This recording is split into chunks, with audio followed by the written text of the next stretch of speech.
All right, welcome everyone. This is a Viper Professional Training and Support webinar. Today's date is Monday, March 4th, 2019, and this is a Monday night webinar, and the title of tonight's webinar is Using Trend Lines to Trade, Scale In, Scale Out, and Close. And as everyone knows that's been to our webinars or our live trading room, everything that we do, say and do at Viper Trading Systems is for educational purposes only. Futures trading, Forex trading, any kind of financial instruments trading involves risk. Therefore, there's always risk of loss.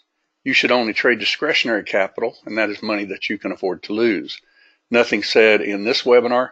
Other webinars we have, our live trading room or anything else with Viper Trading Systems should never be construed as trading or investment advice. And as always, everyone does trade at their own sole discretion. All right, any questions on the disclaimer? If not, we are going to get started here. All right, now I went ahead and opened the member site real quick. First off, okay, everybody knows being a member at Viper Trading Systems, you've got your user ID and your password. So I'm on my members area right now. And what you want to be sure to do if you have any questions at all on tonight's webinar, on like the wedge trading to give an example, be sure and go to the ebook. The ebook is the very top of the weekly webinars for download. Technically, it's not a weekly webinar for download. It's just training. Probably ought to just change that all to training webinars. But anyway, if you'll open the ebook and scroll down, all right, you'll notice that number 1 is parameters and settings for Object Trader. Number 2 is using the LESENRE. That's your long enabled, short enabled, reverse enabled. Auto trade, because this is the way the buttons actually do. Using the mid-band trend, and then here's your object types.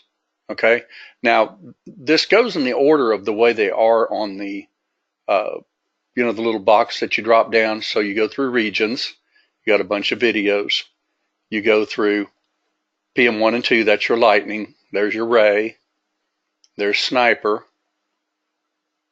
there's stealth, there's time trader, and there's using wedge. Okay, so what we're going to talk about tonight is mostly on number 12, using the wedge. It's the Ninja Ray tool, and it's a very powerful little tool that I like to use a lot, and a lot of our people do too. So for instance, if you want to learn how to use the wedge, you're going to learn it tonight in this webinar, but also there's little videos here, how to use the TMB buttons, and I'm going to explain that tonight. How to use your offsets for touch and close.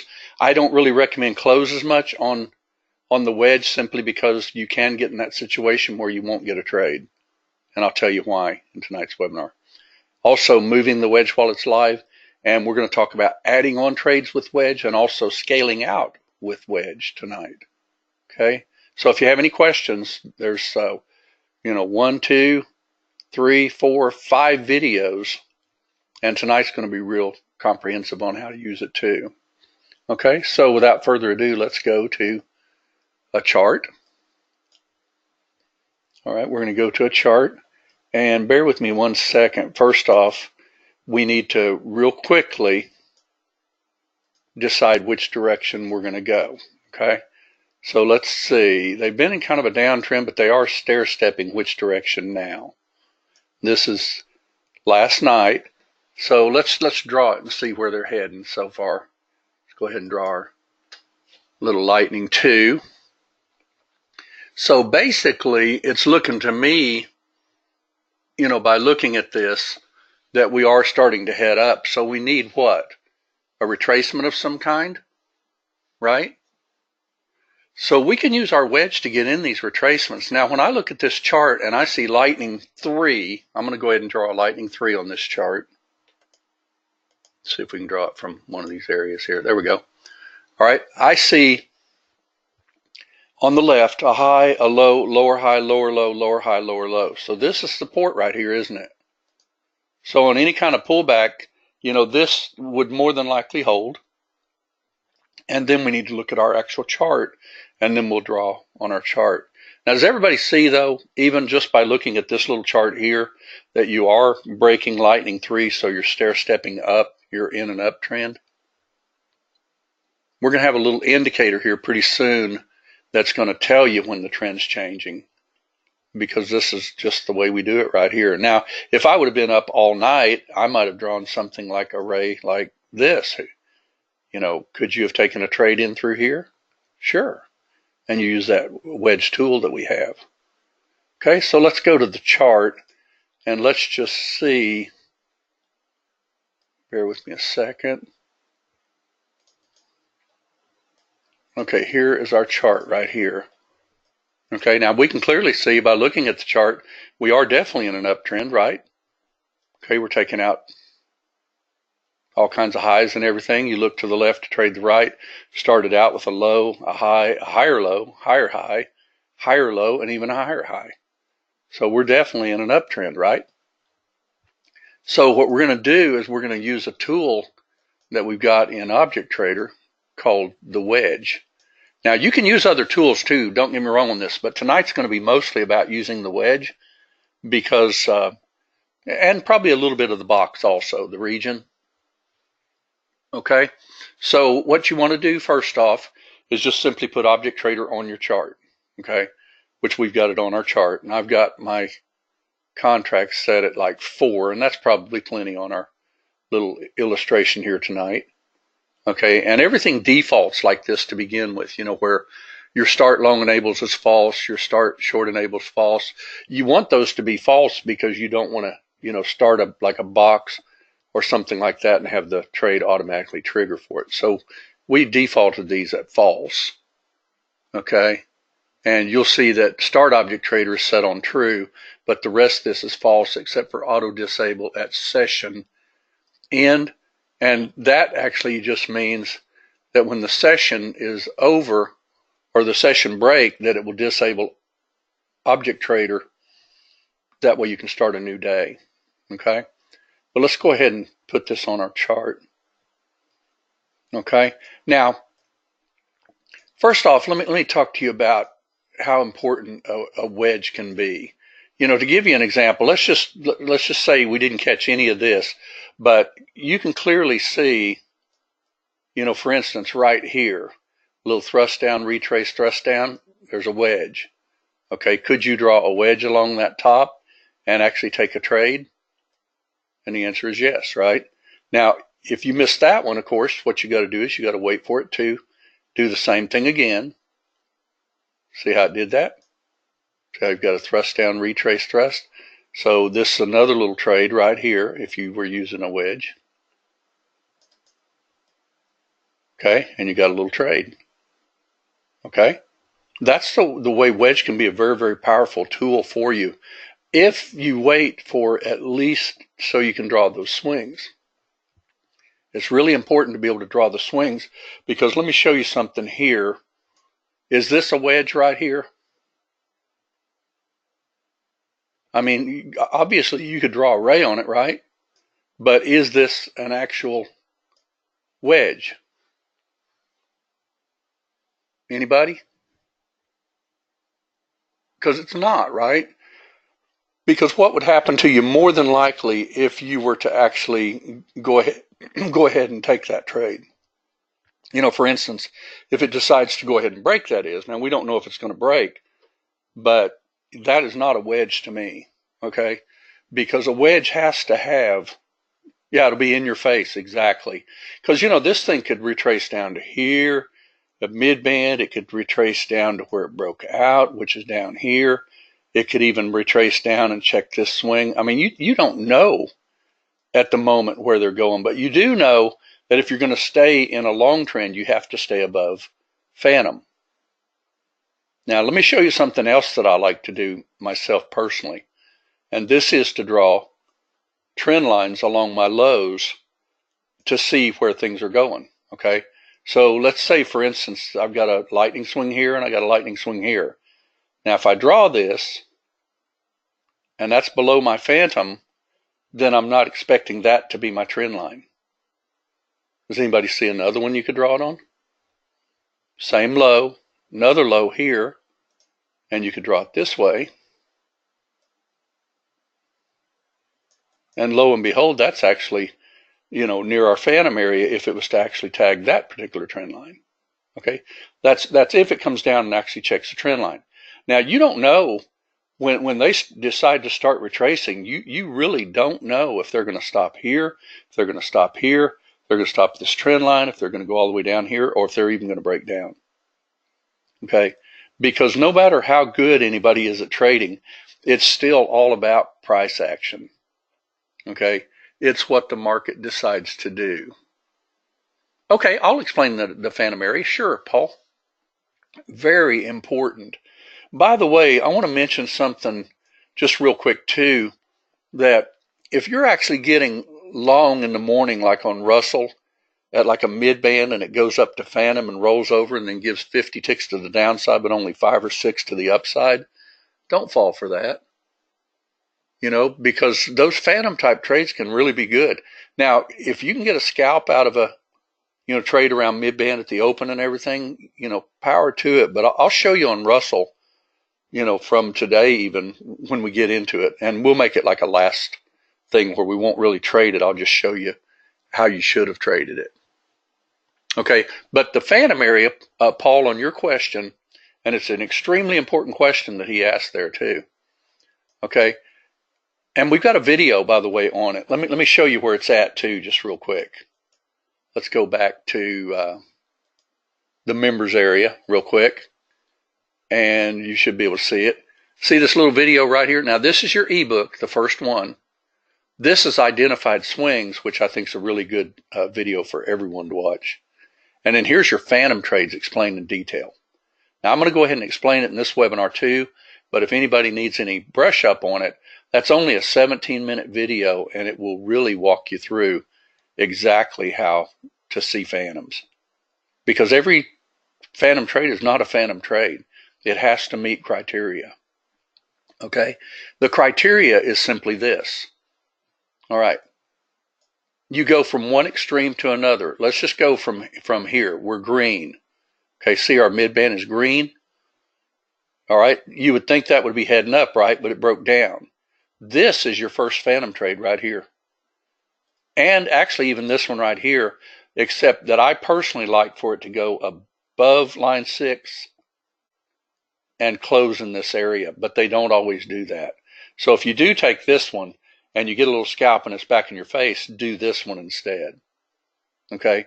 Because this is your phantom area right here on a short. And I love it when they go into this area and close right there below line 6. Okay? That's just a perfect phantom trade. But could you have done it on a wedge trade to begin with? See your little thrust, retrace, thrust? Could you have drawn a wedge like this and still gotten in on that bar? Or maybe even this bar possibly, or at least a tick under it if you use touch plus? Sure you can. And that's the power of the wedge with our object trader. Oh, I agree with you, Lewis. Lewis is saying the phantom's best kept secret ever. They're awesome. Okay. Now, Paul, on your question, what you're actually looking for now, it doesn't mean that we wouldn't have taken this trade, a breakdown or something like that to begin with, because more than likely we did actually get a bunch of this trade. Okay. But this phantom trade is a perfect trade. Remember on Friday, I even mentioned that, after this monster drop, don't go for the mid-band trade. That we were looking for deeper retracement. And the reason for that is because when they drop this much, you got to really watch this trade right here. But if you would have boxed it in, let's say that you would have waited for the little thrust retrace so you could box it, you would have never gotten short anyway. And you would have probably gotten short here, unfortunately, though. And it would have faked you. But you might have gotten a little scalp. Okay, but this phantom trade is really good to look for.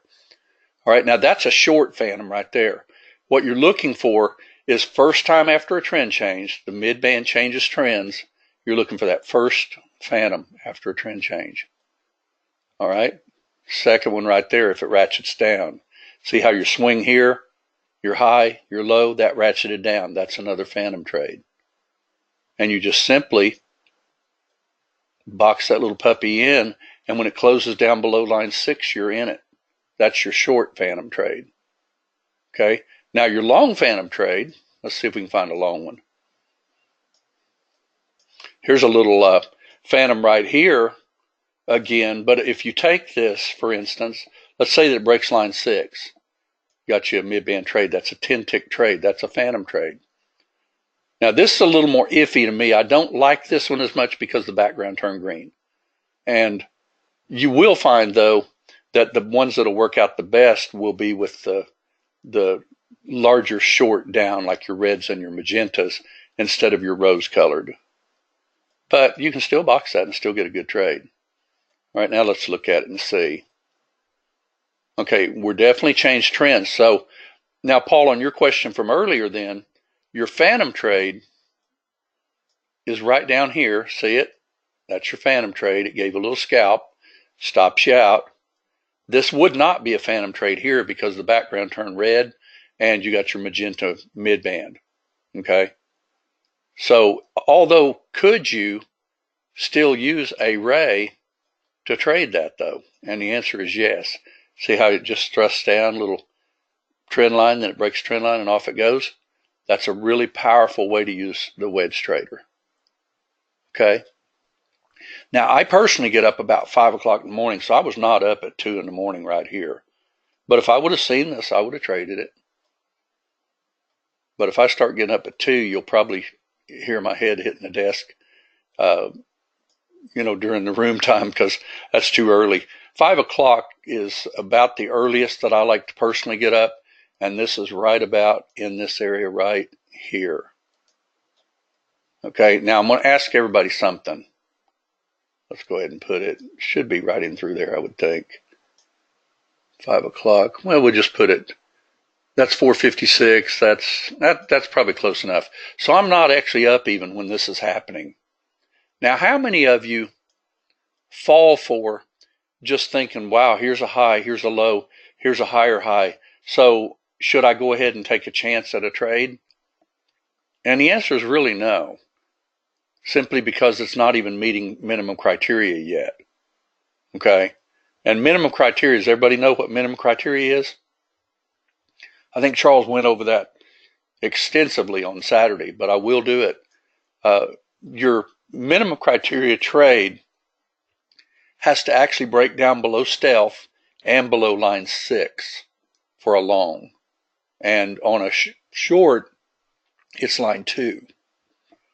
And for some reason, since I stopped my chart here, I'm going to go ahead and put a different stealth on here real quick. And the reason for that is because I've stopped this, and this does this on an MTF stealth, because it can't figure out, on a multiple tick frame type stealth, how to print it on the chart. So what I'm going to do is I'm going to go back up here to stealth, somewhere stealth is.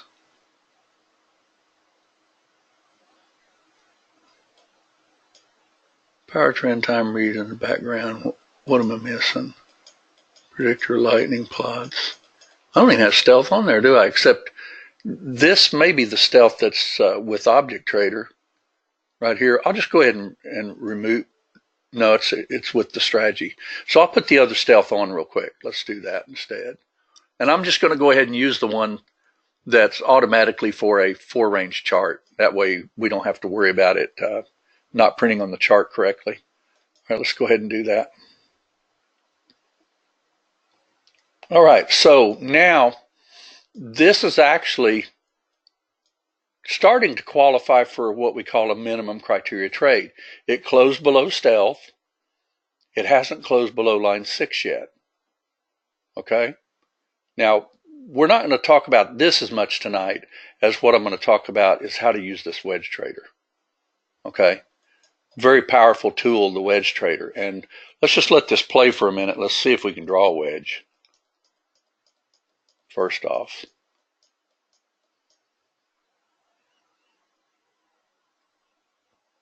Now, is that setting up a little wedge now? Anybody? Let's go ahead and remove this. We don't care. Sure, that's setting up a wedge now, isn't it? Let's see. That's the thrust, right, Gary? Yeah, what you're doing, you don't want to really, trade a thrust. If you got the thrust from way down here. Like if you were up at 2 o'clock in the morning, then you got the thrust. But what you don't want to do is get into a trade that has already thrusted. You want to wait for the pullback. Now, what I like to personally do, and I'll go ahead and set my wedge. We'll get our ray over here, and we'll just simply draw it like that. Okay? And we're going to watch this wedge and see, when we want to trigger it. Okay? Let's let it go a little bit more and see what it's going to do. See how that wedge held? All right, now usually what I do now is go ahead and just bring it right across the top of that swing. Now that to me is a good wedge now. Okay, so if this decides to go up, I will go ahead and take it. Okay, but if it keeps going down, my wedge will get me in the trade at the proper time. Okay, so let's do oil. Yeah, let's just do a couple. So I'll put wedge on at touch plus like 2. And by the way, a lot of times what I will do too is, just so I don't get wicked into one of these, I'll click on it and then I'll drag it at the same angle that it is, just a little bit. That way I don't get wicked into that wedge. Okay. Now granted, it's going to have to go a little higher than this. It's almost like boxing it in then, right? But instead of boxing it, I'm waiting for it to break a wedge. Let's see if we get anything.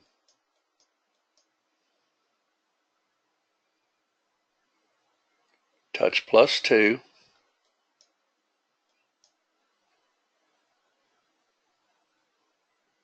I think this is an area too that some people have troubles with getting in a trade, like boxing it in, to give an example. Where do you box it? But a wedge can make a pretty good little trade. See how that kissed that wedge?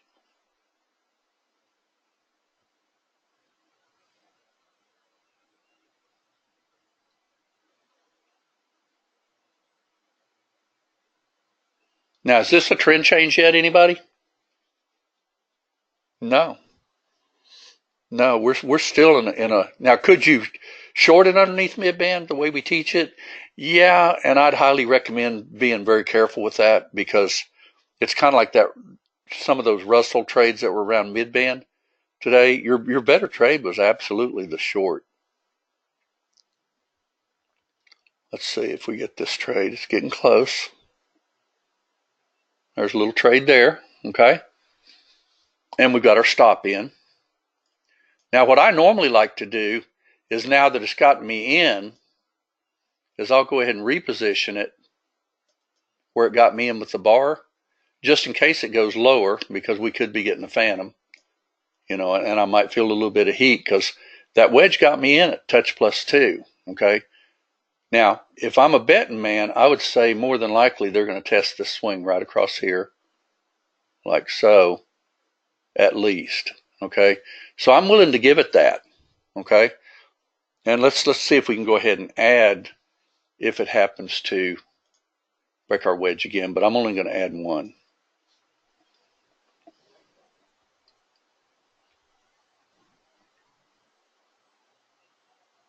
And we don't really want this wedge actually right here. No, that's a line anyway. This is the wedge. Let's don't leave that one, because you don't want to confuse it at all, because we don't have the short turned on also.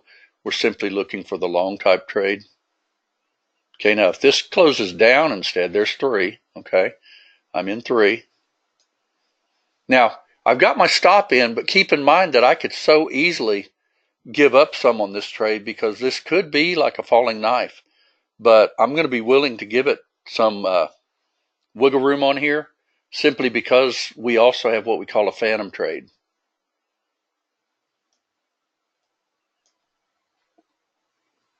And I'm going to put that on exit on close. I'm not going to reverse it or anything. Let's see if it takes us out or not. We're down 270. I traded this one this morning too, and I just went ahead and let it do its thing. And I kept thinking, wow, are you going to stop, or are you going to keep going down? See, that's down a little bit. Starts making you a little bit more nervous, doesn't it, when it does that? Now that's starting to make me feel a little bit better because it bounced off of line 2, which is phantom.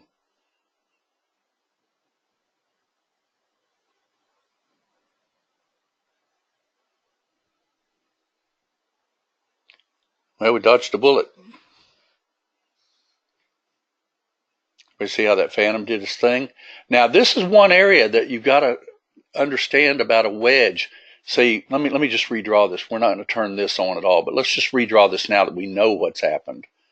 All right, let's go up here at the top. We got that little top there. You definitely had a thrust, retrace thrust, so let's bring it down along in here.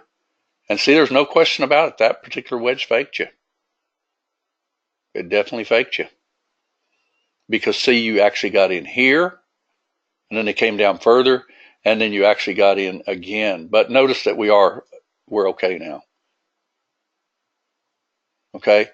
Now, if you're going to trade like 3 contracts, believe me, there's going to be times that you're going to be down $300 before you go back up. It's just going to happen to anybody. Now, what you can do to get around that is draw your wedge and only do 1 contract at a time. Okay, and if you're going to go a maximum of 3, then keep drawing your wedge. Okay. Now, if I would have boxed this instead, let me show you the beauty of a box also. You would have actually boxed it like this. It never fired. It came down a little bit. Okay, so you would have boxed it like this. It never fired. And you would have boxed it like this, and that's when it fired. But ultimately, you got in about the same place anyway. You just felt some heat because of the wedge. Now, that's the one caveat that I want to let you know about the wedge, that they will fake you. Okay, see how beautiful this one was? Right along the tops, off she goes. This one wasn't so beautiful like that. Okay, now another way that you can do this is also to watch this little jewel right here. Okay, you know, for instance, when this started going red, it didn't actually change back to green more than likely till about this bar to begin with right here. Okay, so that was actually a little bit sloppier wedge, wasn't it?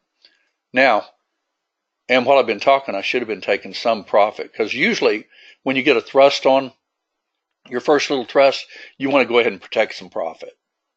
Okay, that's pretty important to protect some profit as close to right off the bat as you can, because this looks like to me it's going to retrace right about on top of right there, because they hit it twice. See that? So usually they'll test it once, they'll test it again.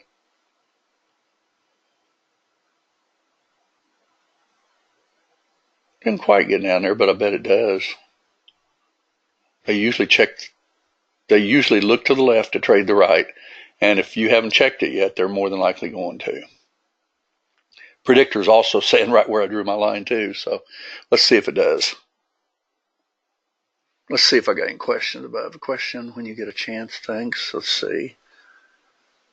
I will get wicked in long and then it goes short and bites me. Mindy, on your question though, what I would do personally is, you know, stick more with the trend, because let's face it, if this would have gone ahead and decided to break down on me, I would get a red background and everything, you know, but I trust this little trade right here. But a deep retracement like this could have actually been a trend change, you know, but if it would have been, what it would have done, it would have thrust down, it would have had trouble getting past mid-band, and it would have probably started rolling over. And then I'd know to get out of that trade. But this is actually a pretty classic little trade to get into. Now, could you do it a little bit different than I did, like with 2 and then 1? Yes. What you can do, and that's what I want to show tonight too, is like how to scale in these things and how to scale out of them. And just rest assured, if you use a wedge, you're going to more than likely here and there get on the wrong side of the trade, simply because they don't always follow a perfect trend line. Okay, this one didn't. This one over here did. You know, did this one here? See if you drew it? No, because see, it would have faked you in. See it right here? See if you drew your wedge just like that, it would have faked you in here, and then it would have bounced.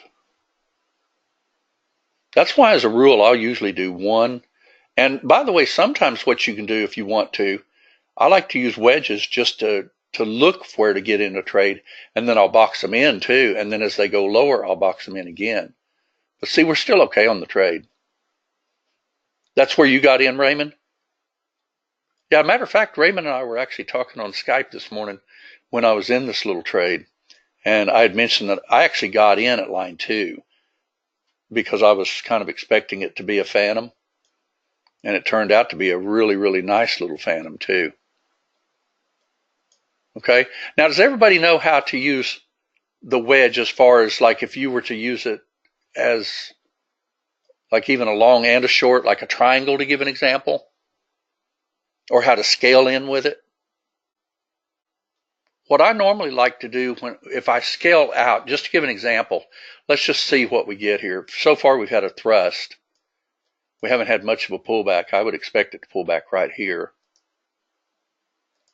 Don't want it to go further than that, but it could. We'll see. More than likely it's going to go right there. Or predictor will show us where it'll go to. Let's see. Let me see if I missed any questions. Just real quick. Bear with me a second. How many of you use the wedge in your trading? Because I do like to use it myself. Now, I like to actually use a box also. And what I'll do sometimes even is use 2 charts and draw a box on one and a wedge on another one. You know, for instance, if let's say that you wanted to go with like a total of 3 contracts, you could always do a little box at Phantom. You could do a wedge type trade. Your favorite boxing it in, Dennis? Well, boxing in is definitely the best way to do it unless it's a big box. You know, for instance, if you get a little consolidation patch of candles like this right here, I love this little trade right here, where you get like 4 candles together and off it goes. You know, because I just went ahead and took this trade down here at line 2 this morning, and it turned out to be a killer trade. As a matter of fact, when we opened the room, does anybody remember where we took a trade? Anybody at all? Because we took a trade.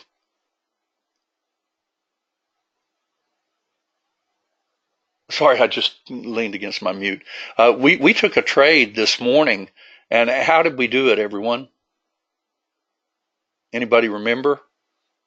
A pullback in a little box. Okay. Now, of course, we'd be moving our stop way up, obviously, right? At least under mid-band. And with 2 contracts, could you scale out of this? Anybody? Could you scale out of this? Well, what you can do if you don't want to give up some of your coin, just go ahead and do another wedge. I think we already missed it because it was right through there. See it? So you could have scaled out of one right there. Now, since I missed that, I'm going to go ahead and let it retrace as low as this right here.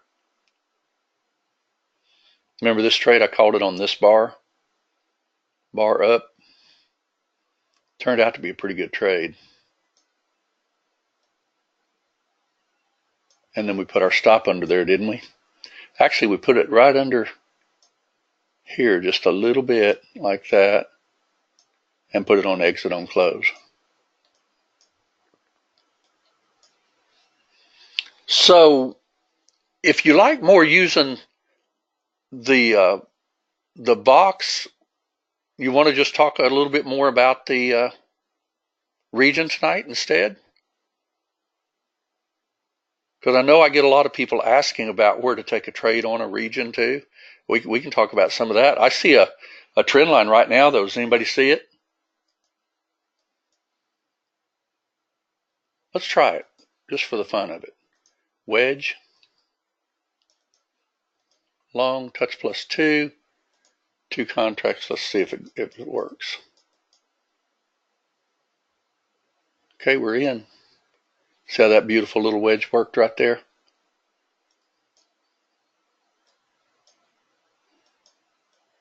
Does anybody remember where I called this trade out exactly this morning? 57, remember? That's kind of hindsight now, but I mean, it was live in the room. It was definitely done in real time, called 57. But see how a wedge can do that, though? I mean, that's a little magic wand, so to speak, and you can trust it like that. Let me just show you, for instance. Let's see if we can find another one.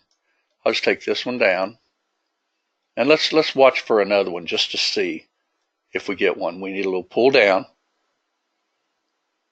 If we get one, there's a little pull down happening. Not my favorite wedge. That'll probably go on up. Yeah, that's not a wedge. Now see, when that double tops like that, you don't want to do a wedge like this. That's too flat. Okay, everybody see that? So what we're going to do, we're going to hope that it goes ahead and goes down some, and we can do a different wedge. Otherwise, this is not going to be a wedge, and we're not going to take it. Let's see, or hit the sell button, however many contracts.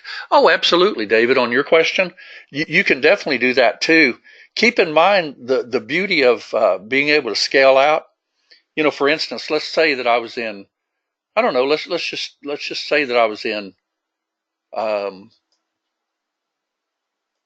let's just say I was in like 4, okay, and I wanted to scale out of this with wedge. All I have to do is actually just draw my wedge underneath my lows, like so. See it? Thrust, retrace, thrust. And what if I wanted to take off all but one of those? I could do it touch plus even 1 if I wanted to. That way, if this doesn't go ahead and continue up, I could go ahead and get out of everything but 1. Okay? So see, by using my wedge like that, the price is above it, so it's the B button. And if it goes through that by 1 tick, it would get me out of 3 of my contracts. Let's see, could you explain how do you take wedge trades if there is no thrust, but the price just going straight up or down? Igor, on your question, well, keep in mind that prices don't very often at all just go straight up or down. There's always the zigzag. That's the beauty of trading lightning, the way we teach it, is because you've always got those nice, thrust, retrace, even on a micro scale. See that? Now let's see if we scale out, and then we're going to scale back in if we get a chance. Let's see if we can get a chance to scale in. See, we're using it to scale out only if it tags that line plus a tick. Let's see, what do you think of using the pivots showed by Lightning 2 to draw trend lines? You can definitely do that. Let's see, Lewis, on your question, just a second. Can I please explain touch 1 and 2? Absolutely. What this means right now, while I've got this set on touch plus 1, that means that when it's on my B button, which is if the price is above the wedge, that's your B button. If the price was below the wedge, let's say that you had another, trend line drawn like this. Well, this is your B button and this is your T button. Okay, so if I wanted touch plus 1, that means that if that goes 1 tick underneath that wedge, it will fire 3 contracts short, which would simply get rid of all but 1 of my contracts. See, it's almost ready to do it. If that goes 1 more tick down besides where it did that little box, it'll fire all 3 off. See, it's 1 more tick. There it is. See there? That's how you can scale in and scale out with this. Now, could I be ready, though? I got 1 contract left on. Let's say that I wanted to ride it all the way to a support level. Could I scale into this thing if I wanted to? I could, but I've got to wait for it to do what? I've got to wait for it to actually form a wedge. And we're going to see if we can get just that. We'll see if we can get just that. So we have 3 candles down. We don't have a candle up yet. We got to get that to form our wedge, right? And then get a little zigzag. It looks like that might be it. Okay, now if we get a candle down, guess what? I could draw a wedge, couldn't I? The candle's got to go down.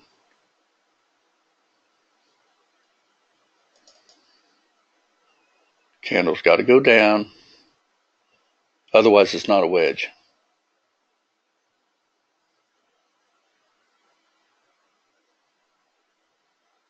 Come on, candle. If you're going to close down, do it. Everybody see what I'm doing? I'm just simply waiting to see if I can get into another contract on a wedge pullback.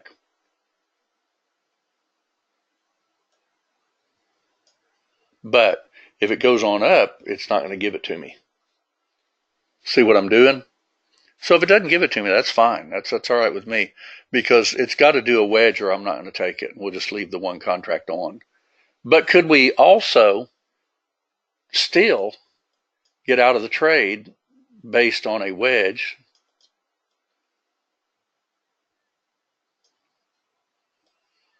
Just in case they break our wedge. Let's see. Let's don't turn it on just yet. Now, I don't like this wedge, but this is also a wedge right here. But that's not my favorite one because your top's right there. I'm not going to take that trade. Everybody sees why, right? Because your wedge is too flat. I'd love to see it come down to here, actually. If it would do a little zigzag down there, I could draw a trend line, couldn't I?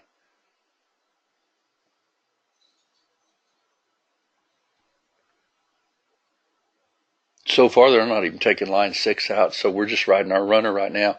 Now we're going to go ahead and tighten our stop.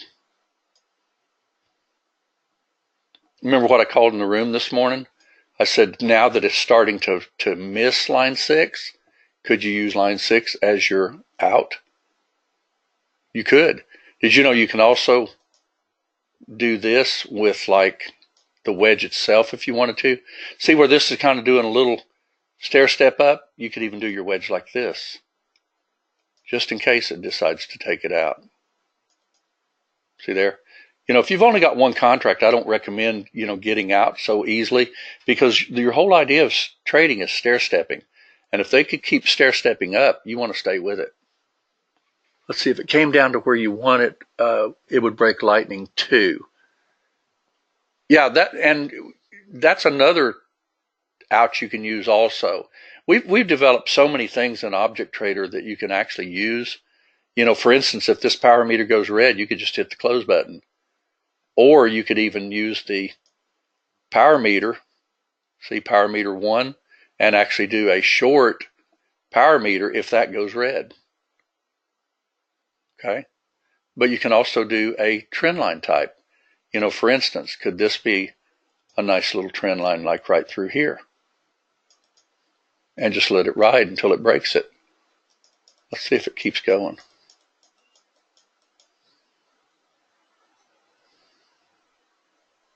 There you go, you just got flat. See how a wedge can work like that? And we drew that in real time because, it's basically climbing up. It wicked here, so we actually drew a little trend line underneath. And lo and behold, that's where I called that trade out this morning in the room. Was at line 6. Okay? So what does everybody think about possibly using a little wedge occasionally? Let's just see if we can get another one just for the fun of it.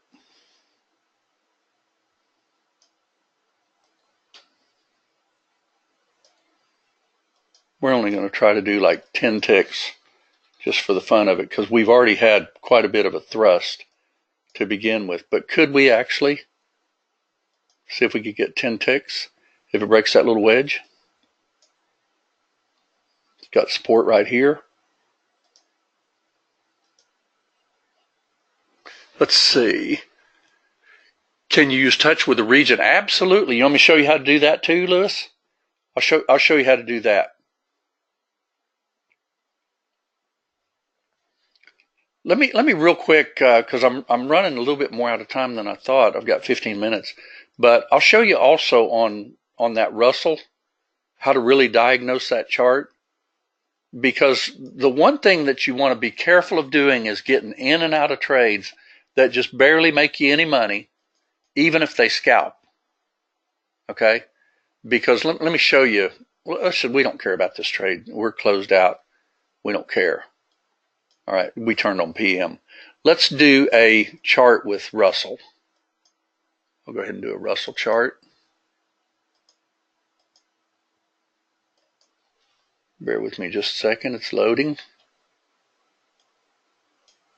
All right, let me show you some things on Russell here.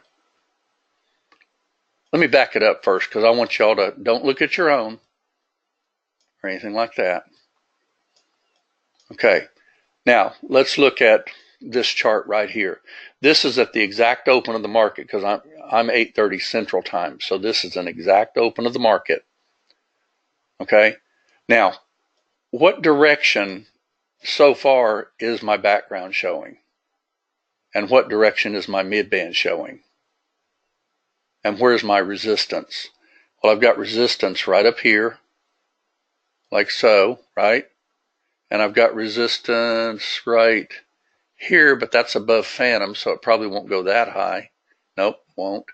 And then I got resistance right in through this area right to get under phantom right there. Okay, now, how many of you got long on Russell this morning from the midband?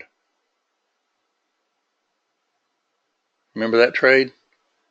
Now, that was a little scalp trade. See how it just came up to exactly where I drew my line? Okay, because what you do is you just simply look at your swings.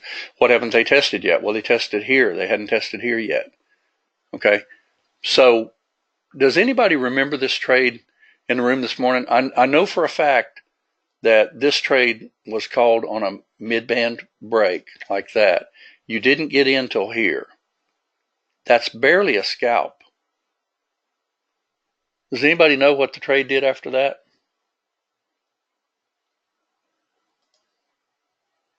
Could you draw a trend line under your lows? And by the way, if they've already made a bar, you can always do it like this. Pretend this is in real time because you're doing this where you're seeing the last bar. And then what actually happened with Russell? It went short as it could be, didn't it? So what I'm trying to get at is at the open, keep in mind that if this would have just gone and gone and gone, everything would have been peachy keen and peachy dory. But if you get this trade and it bounces out of that box and it comes back inside that box, you got to get out of that long. Okay? Because let me show you the exact same thing on ES. Bear with me a second.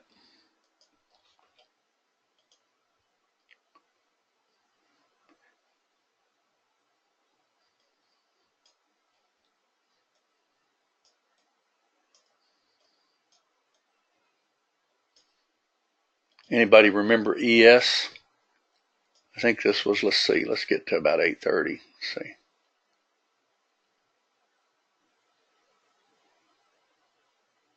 Because 8:30 was right about there. Okay. Does anybody remember this box that was drawn in the room this morning on this little trade right here? And ES did not want to cooperate. Now, what I personally like to do on a trade like this, if I take this trade, this is right at the open and everything, I do not let them close back below inside this box, at least this bar right here. You know, but if they come back in that box like they did, you're losing money on that trade. Okay? You're definitely losing money on that trade. You know, then if you put your stop, you know, under here, you're thinking, well, you know, I got in way up here. And by the way, at 12.50 a tick, that didn't turn out to be a good trade, did it? Because if I remember right, it kind of went up a little bit and then it went down. Okay? And that trade never paid anybody any money. If you waited for that bar to close, that was a 3-tick trade at max. But it came back inside the box, and you could have easily gotten out of the trade and saved yourself some worry. Okay? Now, I know for a fact that Charles likes to put his underneath midband, to give an example. Okay, now if he only went one, it probably wouldn't have hurt or anything like that. But when you got this background like this, your trade was way back here. You know, when you get this first time into a phantom after a trend change, this was your trade. Well, nobody was up at, you know, 4 o'clock in the morning. Maybe you were up at 5. You would have gotten this trade. Everybody see that? But this at the open right here, if this would have just kept on trucking, power to it. But when it came back inside that box, you got to get out of it. Okay? Because that trade, if you did it with 2 contracts and you were up 3 ticks and then you were down 3 to 5 or 6, even 6 ticks on ES with 2 contracts is what? $150, right? So that was a $150 loser no matter how you slice it, because it did not scalp. Now, if you held it to here instead, then that was not only a $150 loser, but that was a loser. Everybody see that? Okay. So again, if you get in at the open like that, especially if it's, boxed in around mid-band and it's, if this thing would have shot up and taken this out and this out, power to it, but it didn't do that. And it had this background also. And remember, I've taught 1,000 times and many times more than 1,000 times that if you get in a trade like this, don't let it go against you this far. Because with 2 contracts, if you would have gotten filled here, and that's probably where you would have gotten filled, about 17 and a quarter, right? And you held it to here on that bar that closed, that was 13 and a quarter from 17 and a quarter. That's 4 points. That's 16 ticks. So you literally got stopped for 16 ticks times 2 contracts, right? Unless you scaled out one. There was never a winner in that one. Okay, so that's what I want to recommend to everybody. Don't necessarily at the open just trust the lower swing. At the time when this broke out, your swing was right here. And if you're going to trust that, then you got to trust it. But, that would have been at least a $250 loss or better. Okay, because it definitely came down below it. Okay. Now, could a person have done it maybe a little differently? Like, let's say if you would have seen this and you saw this little trend line along in here, like under those lows, let's say that you're in it here and you're thinking, well, it's trying to go up, it kind of bounces, and then it takes out your trend line. Could you have been out on that bar, the one that actually took out 2 ticks of your bar rather than waiting all the way down here? That trend line would have done that. Okay. Because one of the worst things to do is be digging yourself out of a hole. Okay. And what if you had started with 4 contracts? That would have been a $500 loss. Okay. Because that was actually already into the thrust. Now, granted, at the open, they can just take off and go like a house afire. And that's what, we assume naturally that that's what it was trying to do. But when it goes breaking this trend line, to give an example, or goes back in this box, that doesn't cost you that much. Okay? That's what I just want to reiterate a little bit, because to me, to give an example, if you box this in here, you had a swing. They broke out of the box. Did that give you a trade? Stayed on top of the box. You're still in. They hit line 7. You might have gotten a scalp on that Russell trade where you didn't get it on your ES trade. But what was the better trade on this? Because I actually called this in the room this morning and said, we're getting a phantom on Russell. And let me ask a quick question. Was this first time after a trend change? Yes. So since that was first time after trend change, wasn't that the better trade? Eke out a little old 6 or 7. Well, let's say you got filled on that bar. What'd you get? 6, 7, maybe 7 or 8 ticks tops. Now, you did get green on this one. You did not get green on the ES one. Okay. But couldn't you have done the same rule of thumb here too, that if this broke out of the box at the open and it kind of dinged around, but it didn't close inside the box there, so you're still okay. And then it got a little higher low and it did hit your line 7, so you took some scalp, right? And then you would have put your stop inside the box. And by the way, if you had a trend line on it, like I drew here, you may have even flipped it. Okay, let's see. Do you have time, touch with region? I'll go ahead and go over a couple of those, Lewis. Let's do a time, touch with region so you can see exactly how to do that. I wanted to mainly show that because I think that's really important type stuff. Let's just go back to 5:51 in the morning because I want to show you the trade that I took, but I'm going to show you how to box it also with a touch. Okay, give it just a second on the chart.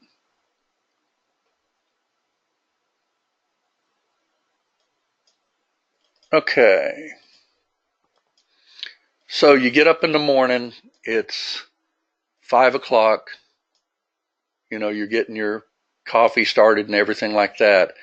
This is the thrust part of the trade, right? So we're waiting on a retrace. Well, if you notice what happened with CL, it just kept retracing, didn't it? So what I normally do on my charts is I'll draw, and y'all know that I do this all the time. I draw my lines where I think it's going to hit its head.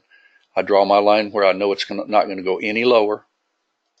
See your thrust, retrace, and off it goes. It shouldn't even go any lower than that one even, right? Because, as this is stair-stepping up, it shouldn't take those out. Now, could you actually box this in and actually even short it underneath here? And the answer is yes. Okay, you can do that. But keep in mind that what you want to really do on your trading is get into the absolute best trade you possibly can and box it in with like a touch plus or something like that. All right. Now, if we're using boxes, what I like to do personally is you either get in at support, which you would have already been in this trade, okay, or you want to let it do a little thrust up, pull back, and then start getting your boxes ready. Okay, now usually what I do is end up just hitting this. I'm not going to take a trade yet because it's got to actually retrace some because I didn't get it here. Okay, so I'm going to just let it do its thing for a minute, and I'll show you how I traded this morning.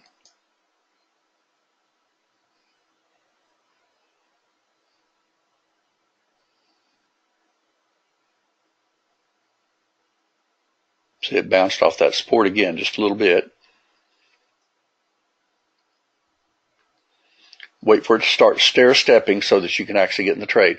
Now, what I normally like to do, like in a case like this, we don't know what it's going to do, right? But we do have a swing right here. That, to me, is a little bit big of a box. But if I do this instead, they're going to wick me in. You see what I mean? If they were to break up at all, that is. Now, if they go ahead and break down, naturally, we'll keep bringing our box down instead of up.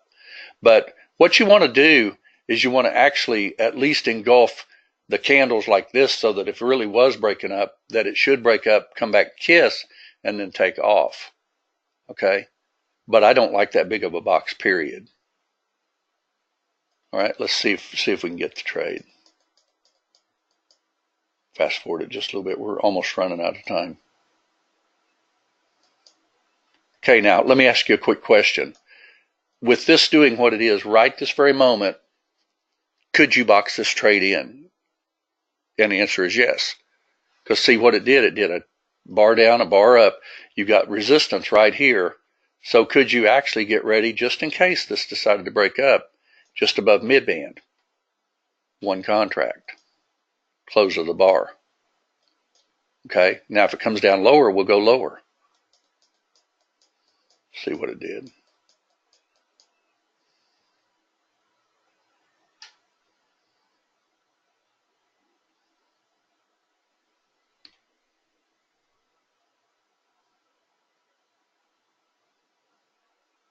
See how it's kissing resistance so far?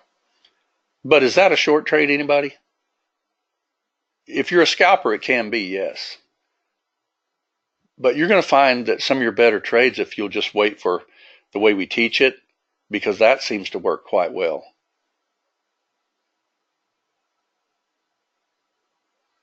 Stair stepping still. Phantom trade right on top of your swing. Could you box it? Now, Lewis, what you're talking about on a touch, is, let's say, for instance, we've got a little thrust, retrace, thrust. So we've got resistance right across, right across here. See it right there?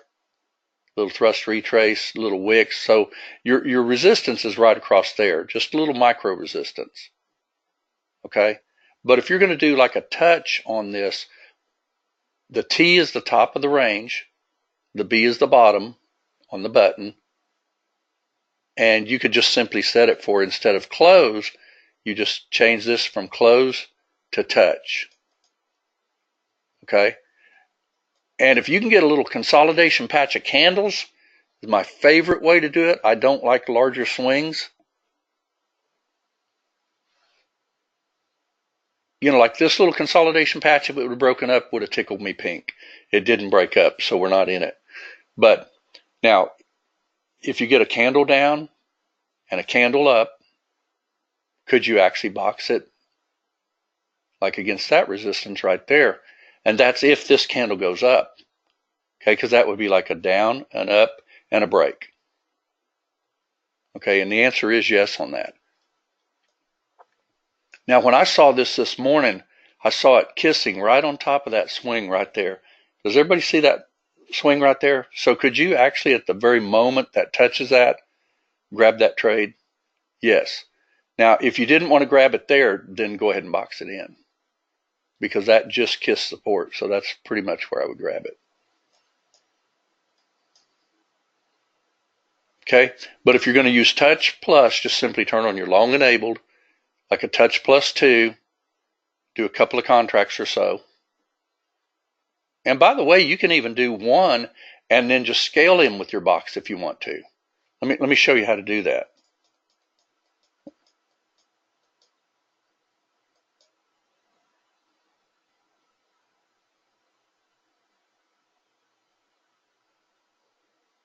See your little box forming?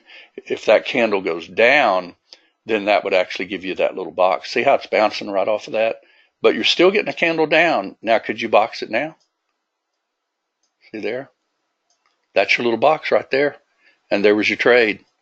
Okay? Now, could you add to this trade if it takes out resistance? You can just drag your box like right across there. And if they take out that resistance right there, you could add if you wanted to. Okay? That's how you can use this box. Very powerful way to use this box. See resistance right across there? Right across mid-band. So could I actually add to that trade right there? And the answer is yes. Now notice how that bounced really quickly. See how crummy my fill was? But yet I saw the trade down here because of my lightning 3. Okay? But Lewis, on your question, that's the way you use the mid-band, or the box, the region. Let's see, touch plus 2. No, it's not 2 candles, it's 2 ticks. Simply 2 ticks. Watch it as it actually breaks above, and you'll see it actually fire. Matter of fact, I can show you where it'll fire. There's touch. There's touch plus 1, 2, and it should fire on the third one. Should fire right across there.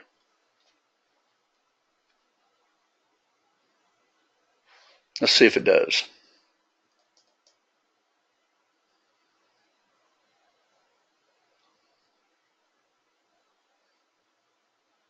You'll see it click in if it does.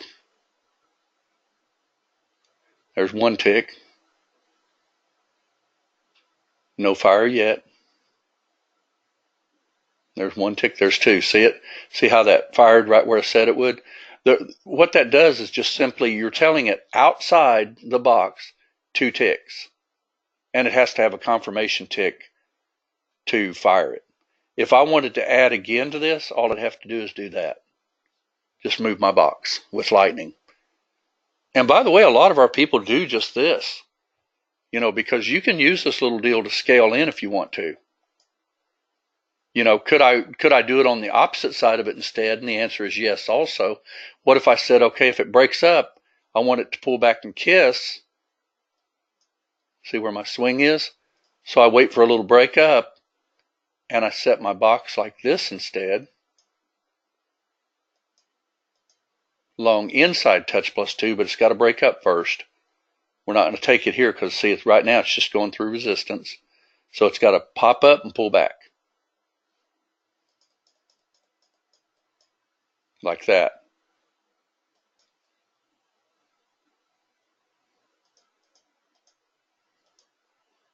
Should pull right back into that line right there. And you can do that real easily also.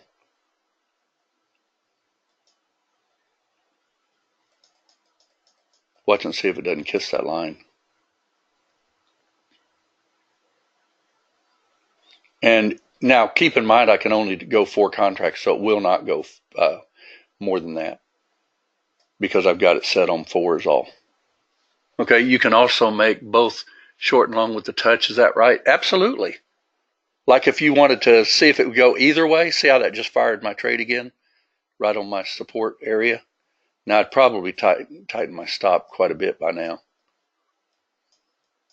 But that's exactly the way you trade this system, whether you use a trend line to get in or you use this box.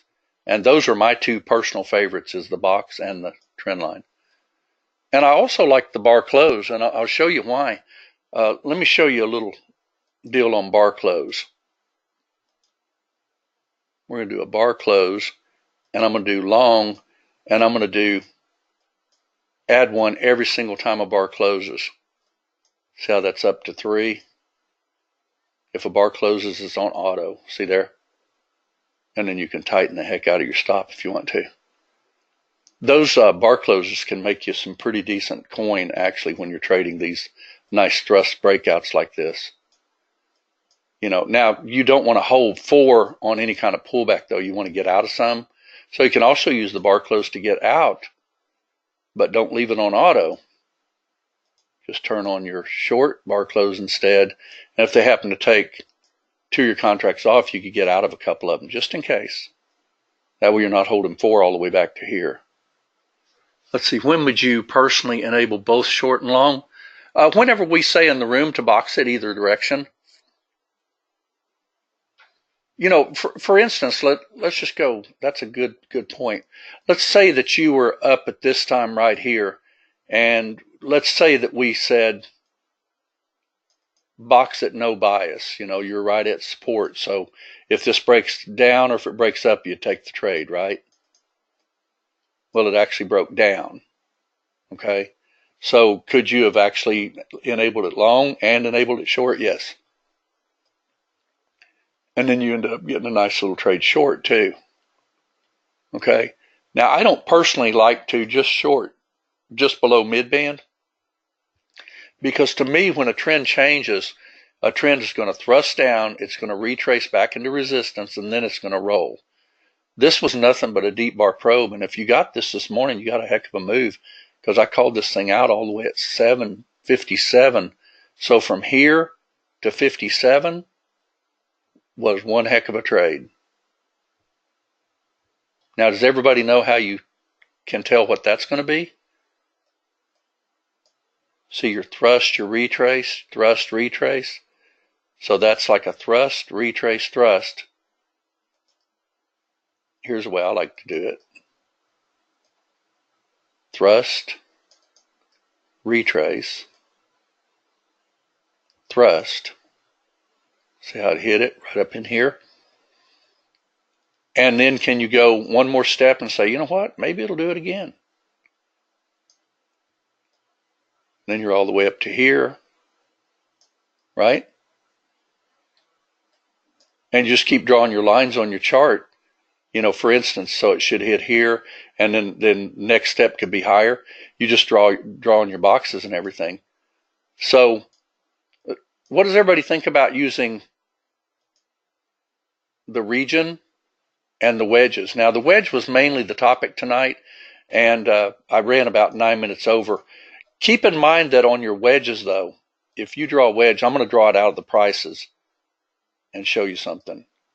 If you draw a wedge,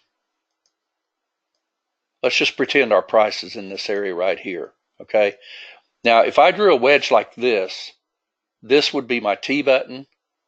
This would be my B button. Okay? Because if price is below the line, it's the T button. And if price is above the line, it's the B button. Okay? So it's below and above. And then you just simply take the trade accordingly. And that's how that wedge works, just like a box. It's just like the region, except it can do it like a triangle instead. I use wedge to balance a trade at times. Yeah, I do too. Now, I don't use wedge all the time simply because the one thing about a wedge is you got to really know how to draw them, and you don't want to, for instance, like that one that I showed just a little while ago, if you ran your wedge just like that, you got faked in right there. And that's going to happen on a wedge. There's no way around it. Could that have been a bouncing point? Yeah, it could have. Definitely could have. And you could get right back out of it and go back in it too if you wanted. That way you're not risking a lot of capital. You can do that. But I have found that if you trade with these phantoms, if they're going to really hold, this little area will not get broken. It just doesn't happen. On these pullbacks like this, if it's going to really work. Now, if they don't really work, like this one got taken out right here, then you just don't stay in the trade. But could you have boxed this in and gotten a 10-tick trade? Yes. All right, so we'll use some wedges and, naturally drawing our trend lines on our charts, our regular lines, and we'll use our little boxes too. And we'll see everybody tomorrow morning, first thing. How's that sound? If you do get up and trade around 5 o'clock in the morning, that's not a bad time to trade, by the way. I don't know if everybody likes to get up that early or not. It's pretty early, but there's definitely some movement. Okay, let's see. Did I get everybody answered? I hope so. I think I did. Okay. All right. Thanks, everybody, for coming. Hope you enjoyed it. And we do this in the room in real time and everything, too. And there's times where you'll get on the wrong side of a trade. You got to get out of it pretty quick. When I was talking about that ES earlier, I didn't hold mine all the way to mid-band. I don't believe you have to do that. Because if that trade was going to go my direction, then by golly, it should have gone my direction. It didn't stay going my direction, so you get out. Okay, everyone, thanks. Have a great day. We'll see you tomorrow morning. Good night.